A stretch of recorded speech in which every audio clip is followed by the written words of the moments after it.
Overlord Volume 6 Chapter 11 The Final Battle of the Disturbance Lower Fire Month, 9th Month, 5th Day, 2:30 No heat came from the flickering flames of the boundary line, making them seem like an illusion.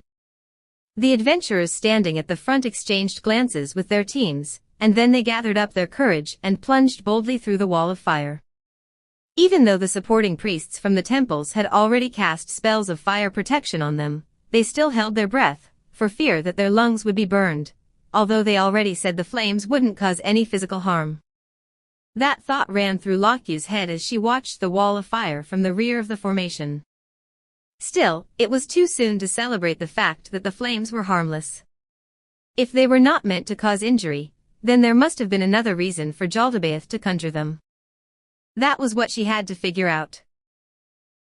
If I can't figure it out, there's no point wasting energy on it.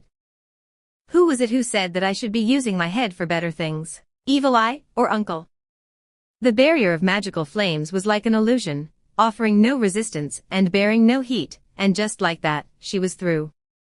Lokyus looked around at the worried faces of the adventurers who were stepping through the barrier. The plan had called for the formation of a defensive line, but forming a neat line of battle in the middle of a city was very difficult. Therefore, they had used 4 parties of Orichalcum-ranked adventurers as the linchpins of the formation, assigning each of the adventurers to one of them. Someone looking down from above would see something like 4 amoebas spreading out. Since they were the cores of the formation, it was only natural that the Orichalcum-ranked adventurers would become the leaders. But right now, they were filled with unease and tension. Lokyus hoped that they could hide their fear and inspire courage in the others around them. Should I take the lead after all? Certainly, if an adamantite-ranked adventurer like herself stood at their head, morale would surely increase. But right now, Lokyus had no reliable allies by her side. Even if she was adamantite-ranked, a lone blue rose was less effective than an Orichalcum-ranked party. As such, she had handed command of the vanguard to them. Even if they trusted me, running in and making a fuss would only fill them with unease. But, I should just go to the front and see what happens. With that, Lokyus stepped through the wall of fire. A silent world spread ahead of them. The streets were the same as those of any other in the capital, if you overlooked the fact that there was no presence of human life and many of the residences had been destroyed. What happened to the residents? Are they hiding? There's no smell of blood. Impossible. Look, the doors have been broken down. I fear the people might have been taken somewhere. We need to be wary of demons lurking within the houses. Should we do a room-to-room search? That will take a lot of time. It'll be safer to contact Lokyus-san and wait for further instructions, right? Then, let's hurry up and there'll be no need for that. Straightening up by reflex at the sound of the voice, the speaking adventurers turned to look behind them. They stared in goggle-eyed surprise at Lokyus, who had just arrived. The iron and copper-ranked adventurers will stay behind to search the houses. 1 mithril-ranked team will remain behind to supervise. The people behind will spread out into the formation and advance. Any objections? The shaking heads said there were none. Then, let us advance. Lokyus walked in line with the Orichalcum-ranked adventurers. An uncomfortable silence settled around them. It was hard to believe that there had been life here until this evening. Speaking of which, Momon-san will be all right, won't he? Lokyus understood how uneasy they were with pinning all their hopes on Momon. He'll be fine. Evil Eye herself admitted that he was even stronger than her. The real problem is the one that fought him to a standstill, the enemy leader Shalltear. How strong is he anyway? The nearby adventurers heard this and their faces drooped in despair. Sorry, don't worry about it. We just need to do what we've been assigned to do, that's all. Aye, that's true. It makes me jealous as hell to admit it, but I guess each of us has been tasked to do what we're most suited for. In that case, everyone, forward. That's right, let's go. Standing at the head of the group, together with the Orichalcum-ranked adventurers, Lokyus stepped forward. One hand gripped the demonic sword Kiliniram. Its surface was like a stretch of night sky, speckled with sparkling stars.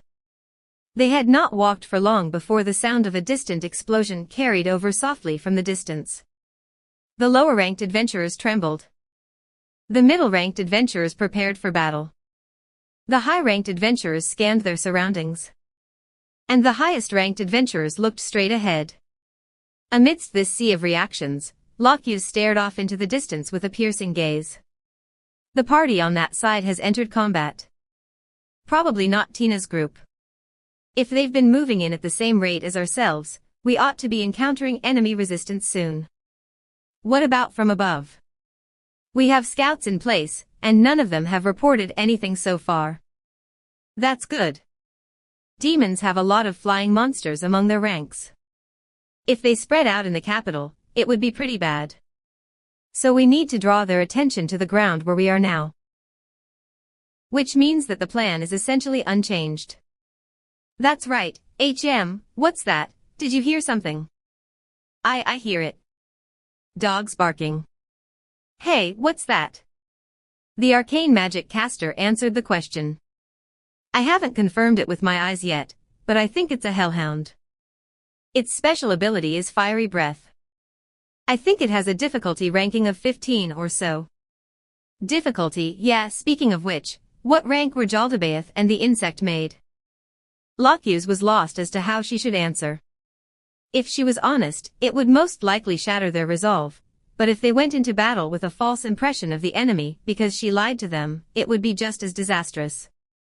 She agonized about it for a while before deciding to tell the truth. 150. Everyone who heard Lockheed's voice had the same reaction. The insect maid's difficulty ranking was at least 150. Jaldabaoth himself is estimated at 200 or more. Huh? Everyone aside from Lockheed was speechless. That much was expected. Even the highest-ranking Orichalcum adventurers would only rate around 80 on the difficulty rankings. Although one could still triumph over a foe ranked roughly 15 points over oneself, trying to do the same with an enemy ranked almost twice as high as oneself was nothing short of laughable. And then wait a minute. Are you saying Momon-san is going to fight that difficulty 200 monster by himself? Exactly. That's why I said we'd just be getting in the way. But that's not the same, you said 200? Are you kidding me? Are all adamantite-ranked adventurers that strong? If only. Even we're ranked around 90 at best. Then how the hell are we even supposed to win? The adventurers looked around, holding their breath. Lockheed had not lied, but neither had she told them the whole truth. Although Lockheed herself was rated at 90, Evil Eye was over 150, which was how she had come to the conclusion about the insect maid and Jaldabaoth. And that was also why Evil Eye was not part of this defensive line. In order to quickly recover her expended mana, she had chosen to meditate and rest. After that, she had followed Momon to where Jaldabaoth was, in order to provide support so Momon could battle Jaldabaoth one-on-one. Their fear was that they would encounter the insect maid again. While Lockheed was lost in thought, she felt the depressive mood around her prickling on her skin. Everyone's morale had plummeted, and there were murmurs about abandoning the whole thing and fleeing the capital.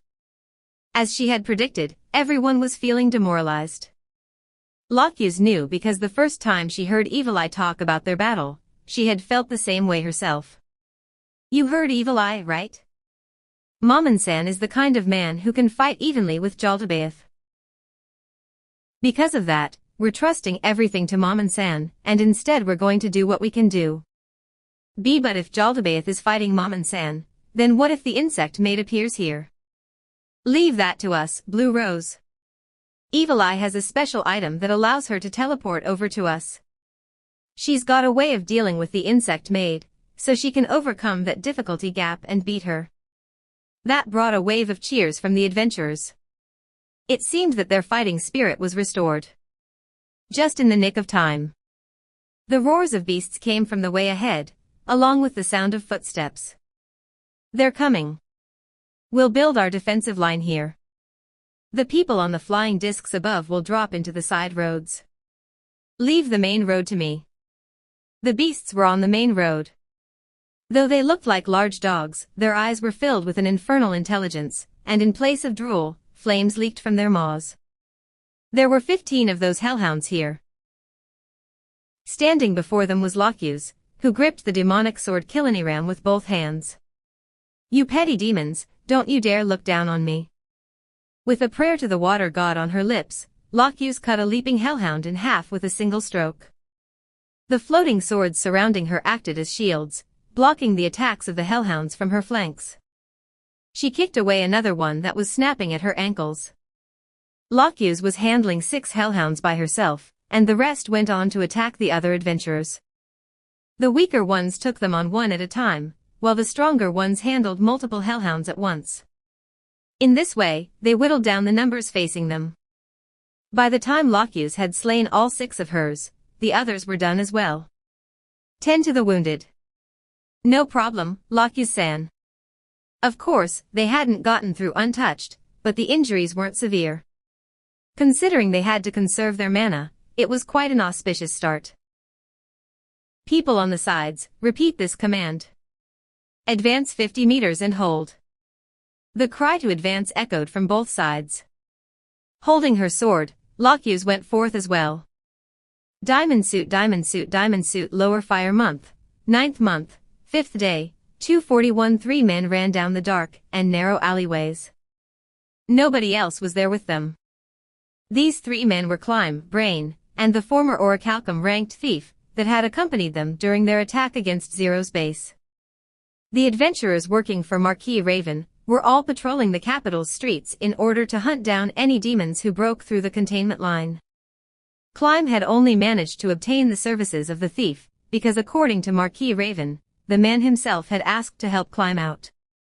That was to repay the kindness Climb had shown by catching him after he had taken that blow from Zero, and for healing him. In addition, Raven wanted to repay the favor he owed to Renner. Thanks to the thief's choice of routes, they had not encountered a single demon so far. They might not even have made it here without him. Although they had some confidence in facing demons who relied purely on strength and speed, they would be done for if any demons who could use special abilities showed up. Given that this party was a largely mundane one that lived and died by their steel, they would have a hard time defending against attacks that were not purely physical in nature. Their acquaintance had only been a brief one, but because of this, the thief understood that Climb and Brain were sorely deficient in this department, which was why he had joined this pair of clearly suicidal men. Brain silently thanked him as he ran on, hunkering down to reduce the size of his silhouette. Gradually, the style of the surrounding buildings began to change, the amount of non-residential buildings began to increase. It seemed they were nearing their objective. "I have to ask, why are we headed for the warehouses?" Climb answered the thief, who was inspecting their surroundings. Renner-sama mentioned that if they were rounding people up and taking them prisoner, they would need a big space to control and imprison all of them. With that in mind, it would be easier to separate families and lock them up in several big warehouses instead. "I see. If the families are split up, they'll think they're all being taken hostage and be less likely to flee. If that's the case, we have to hurry. Well, even if we double back on our original route, we still need to pick a safe path." "Thanks. We're counting on you." There was more to do after the rescue. While thinking about how they would make it out of there, one thing that stood out as absolutely important was a safe axis of retreat. The choice of route was crucial, especially since they would be moving a lot of people. But how long could this streak of luck last, Brain wondered. This mission was essentially ordering Climb to die. Since the other side was rounding up the civilians, that meant they had a plan for them. In turn, that meant they would be watching them closely. And according to what he had heard, the enemy leader Jaldabaoth was a being who could kill adamantite-ranked adventurers in one hit. Any sentries he placed would be formidable indeed. Brain's attention turned to Climb by his side. He had worn his white armor to let people know that he was Renner's knight. Currently, he was stroking his gauntlet, or rather, the ring he wore on the ring finger underneath it. Gazef himself had given him that ring. It was something he had obtained from an ancient granny, who used to be part of Blue Rose. According to the legends, it was an extremely rare item born of ancient magic that could raise a warrior's powers beyond its limits. You must return alive. Brain recalled Gazef's face as he said that. Gazef had not shown any particular emotion at that time. No anger, sorrow, or despair. He understood that as a warrior in service to a lord, there would eventually come a time when he would be ordered into a battle that would result in his death. However, in order to aid Climb without being physically present, he had lent him the ring. Brain had been following the thief's hand signals when he suddenly sensed a presence. Looking up, his line of sight followed the building. In that instant, Brain felt an impact that seemed to stop his heart. On the edge of a roof of a nearby warehouse was, judging by her height and body type, a girl with long, blonde hair. She wore a dress made of pure white fabric that had been elaborately embroidered, and under the hem he could see that she wore a pair of sparkling high heels which reminded him of crystals. Combined with her necklace, earrings and other accessories, it made one think that she was some noble's daughter, or a wealthy heiress of some sort. The light from the curtain of fire behind her reflected off her body, in a bewitchingly seductive way, in stark contrast to the bone-white mask she wore, shrouding her in an air of mystery. In contrast to her striking appearance, her presence seemed subdued, as though she had descended from a wraith-like plane of existence. Her clothes and the color of her hair were completely different from that time. Back then, she might have been said to have been born of the night, but this time, she seemed to have descended from the moon. But even so, there was no doubt that they were the same person. The image Brain had seared into his soul from before layered itself over the person he was looking at now. He was sure of it. Under the mask of the young girl above him was the face of that monster, Shalltear Bloodfallen. It would seem that she had not noticed them yet, but if it was truly that same monster standing before him, then no matter how far apart they were, they would be instantly killed if she discovered them. Was there a way they could flee without being detected? There was none. When Brain realized this, he felt as if he was putting a foot on cracked ice. He was suddenly aware of the oily, disgusting sweat oozing out of his pores. Brain signaled to Climb and the thief, indicating he had something to say. Sensing that he had spotted something, the two of them halted and held their breaths. What now? What can I do to get out of this? If we fight her, we'll be killed for sure. Even if we tried to run, we'd be chased down and killed anyway. Back then I used an escape tunnel, but there aren't any here now. But why is she here? Is she looking for me? Brain smiled bitterly at that last thought. If that was the case, then there was only one solution to this problem. Climb, I'll go buy us some time. Use it to flee. After that, Brain looked to the thief and bowed his head. I'll leave him to you. He did not waste time waiting for a response. Brain immediately leapt up the building where Shalltear was, hoisting himself up in a single motion. Although he did not have the climbing skills of a thief, the building was only 2 stories high, and a warrior's arm strength could easily scale it. On the roof, Shalltear remained where he had first seen her. Brain's heart pounded mightily. He was scared, terrified beyond the capacity for rational thought. The memories of his desperate flight from her reappeared in his mind. In spite of that, he was still able to muster up the courage to face her head-on. Is something the matter? The ice-cold woman's voice called out to Brain, only slightly muffled by the mask she wore. Doesn't she recognize me? What's this, some kind of game? The best course of action now should be to pretend he didn't know her and observe her responses. With that in mind, Brain raised his voice and answered her. I'm here because I saw a strange woman on a rooftop. What are you doing in the royal capital? And why, pray tell, must I answer you? Perhaps you could tell me what a human is doing in this area. Are you the only one who has gotten this far in? His heartbeat sped up and increased in intensity. Although he didn't know where Climb was, he knew he could not let his eyes leave hers. In order to confuse her, he raised his voice and continued speaking. Are you looking for someone else? Not me? And why would I seek you out in particular? This is the second time we've crossed paths. From the start, I've been unable to forget your beautiful face. Shalltear reached out her hand, and lightly stroked her mask. Do you have the wrong person, perhaps? Brain was momentarily at a loss for words. He wanted to ask if he had gotten the right person, but he immediately abandoned that idea. It was her. There could be no other. Even through the mask, there was absolutely certain of her identity. Only one person in all the world sounded like that, and to Brain, that person was Shalltear. So she's saying, I can't be bothered to remember a puny ant? If she was not taunting him, if Shalltear truly did not remember, then that must mean she did not have even the slightest bit of interest in him. For an overwhelmingly powerful being like Shalltear, that was not arrogance or overestimating one's abilities. No, my apologies. Maybe, perhaps. Yes, this is the first time we've met. Is it, really?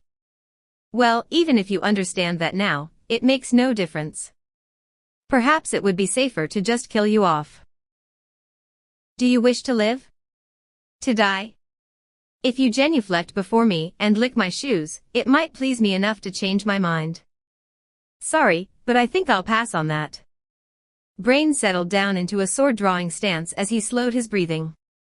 The technique he was using was, of course, field. Needless to say, though, Brain knew it was useless against Shalltear. Ha! The dumbfounded Shalltear gently shook her head. You don't understand the difference in strength between us, do you? How annoying. Actually, I do understand, Brain thought as he looked at her. Shalltear scared him so badly he wanted to throw up. That much he understood. But knowing this, why had he not fled yet? The corner of his mouth turned up as he thought about this question. If his heart was a lake, then it was perfectly still and calm. Even in the face of a being that made him want to flee at all costs, he still managed to retain his composure. This serenity was quite unnerving. Shalltear stalked forward again. It was like a repeat of the last time, and surely the outcome would be Brain's utter defeat. The sum total of his life's work, his effort and dedication and dreams, would be shattered with the contemptuous ease of a child breaking a toy. That's right. That's how it'll be. He was terrified. Up till now, he had been through countless battles, wagering his life on the edge of his blade. Suddenly admitting his fear of death now would be very embarrassing.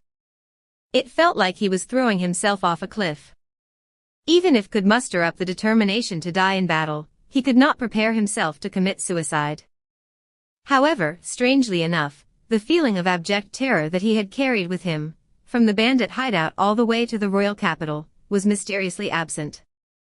Suddenly, the back of a certain young man appeared in his mind. He was a youth who was far weaker than himself. Who had, even in the midst of a roaring torrent of murderous intent, stood firm, despite his body trembling like jelly. And then, Brain laughed.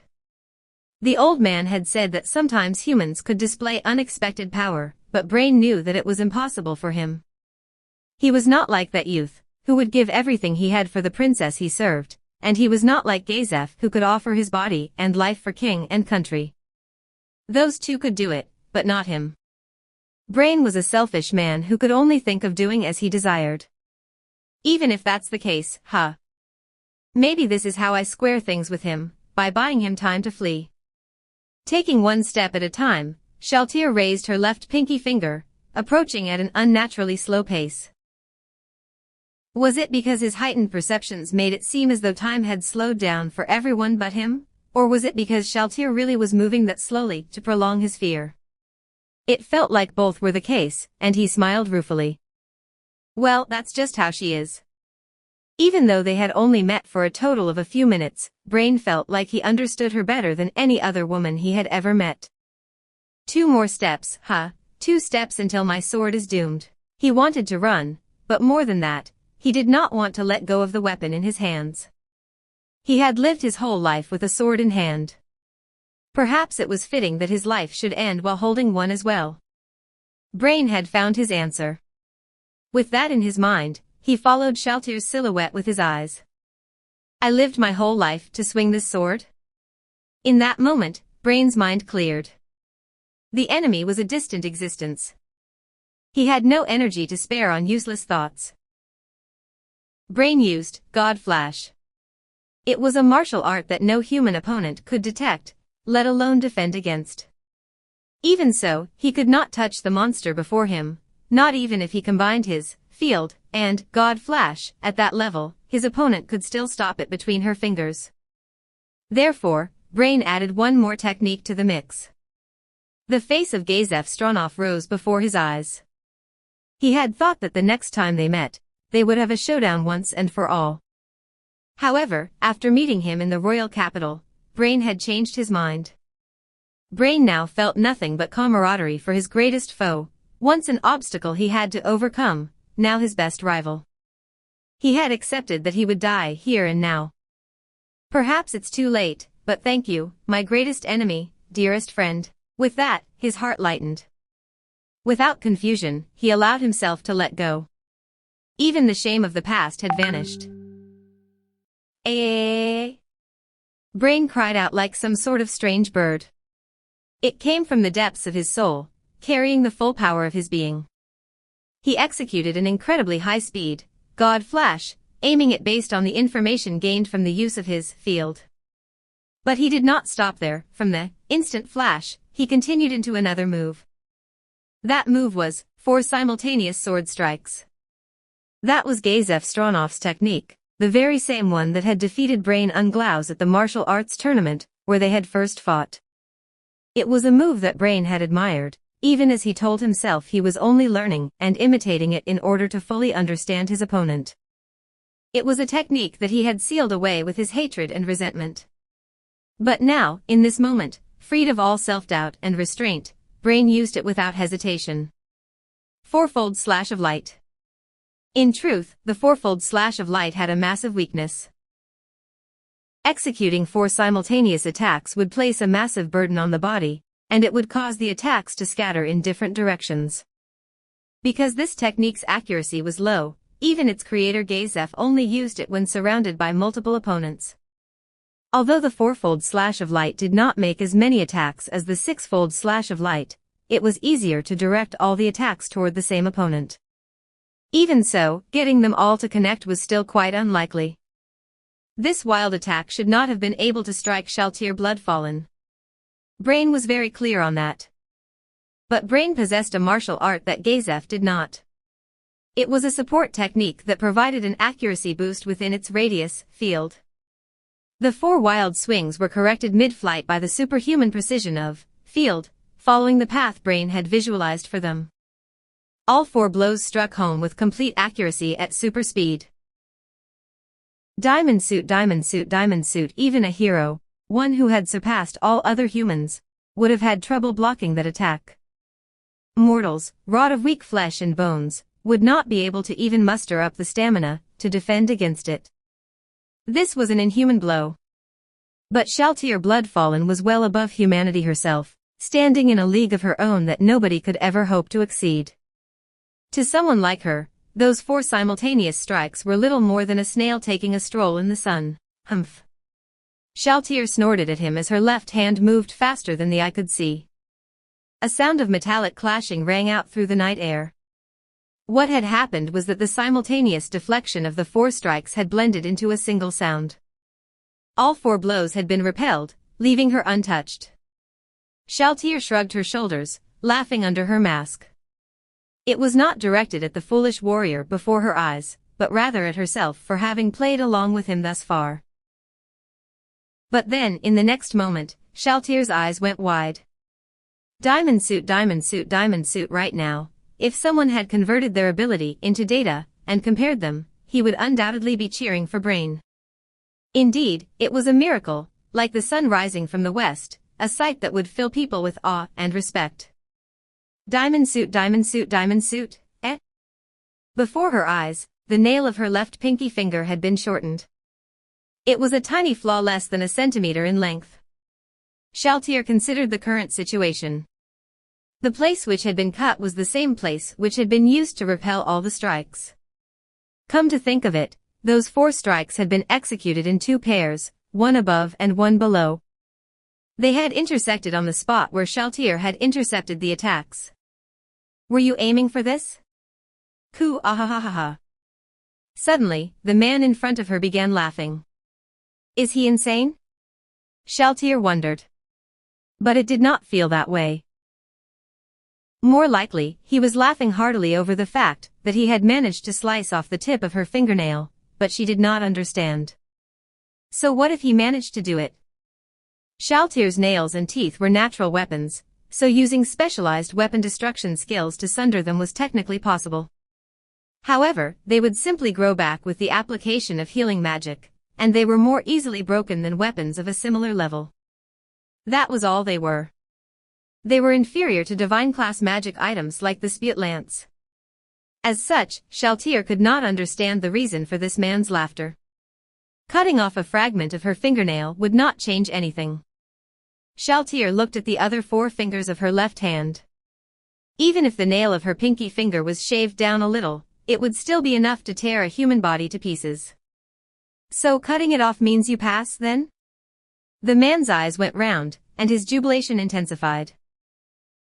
I'm very grateful to you for such praise. My sword, my life was not spent in vain, after all. At the end, I still managed to make some progress towards the peak. That was not praise, however. Shalltear was just mocking him. However, she could tell that his feelings were honest. In other words, the man was truly rejoicing about being able to clip a fingernail. Did he have a few screws loose? Come to think of it, he had spouted a pack of rubbish when they had first met. All in all, it made her feel uneasy, so she had better kill him quickly. With that in mind, Shalltear stepped forward and Demiurge's call to battle came through. Shalltear knew what that meant. Despite herself, she looked over to the distance, but she could not sense a presence. Is that the effect of the Master's ring? One of the rings that Ainz wore would completely conceal him from all kinds of divination-type magic. It was normally issued to all the Guardians, but it could also erase the